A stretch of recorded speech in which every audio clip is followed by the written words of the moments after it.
कुफ़ार मक्का का नबी करीम को मुसीबत में डालने के लिए एक मज़मूम कदम। इब्न इसहाक़ का बयान है कि एक दफ़ा अरिश का एक शख्स कुछ ऊँट लेकर मक्का आया। अबू जहल ने इसके ऊँट खरीद लिए और जब उसने कीमत तलब की तो टाल मटोल करने लगा। इराशी ने तंग आकर एक रोज़ हरम कबा में कुरैश के सरदारों को जा पकड़ा और मजमा आम में फरियाद शुरू कर दी।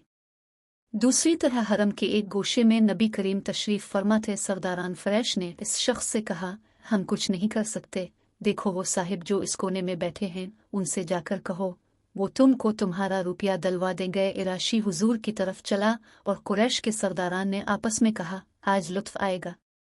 इराशी ने जाकर नबी करीम से अपनी शिकायत बयान की। अब अलैहिस्सलाम इस वक्त उठ खड़े हुए और इसे साथ लेकर अबू जहल के मकान की तरफ रवाना हुए। सरदारों ने पीछे एक आदमी लगा दिया कि कुछ गुजरे उसकी खबर लाकर दे। हुजूर सीधे अबू जहल के दरवाजे पर पहुंचे और कुंडी खटखटाई। उसने पूछा, कौन? अपने जवाब दिया, मोहम्मद। वो हैरान होकर बाहर निकल आया।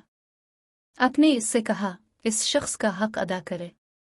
इसने कोई चून व चराना कि सीधा अंदर गया और उसके ऊँटों की कीमत लाकर उसके हाथ में दे दी। कुरैश का मंजर ये हाल देखकर हरम की तरफ दौड़ा और सरदारों को सारा माजर सुनाया और कहने लगा कि वल्ला, आज वो अजीब मामला देखा है जो कभी ना देखा था। अबू जहल जब निकला तो मोहम्मद को देखते ही इसका रंग उफुक हो गया और जब मोहम्मद ने इससे कहा कि इसका हक अदा कर दे तो ये मालूम होता था कि जैसे इसके जिस्म में जान नहीं है।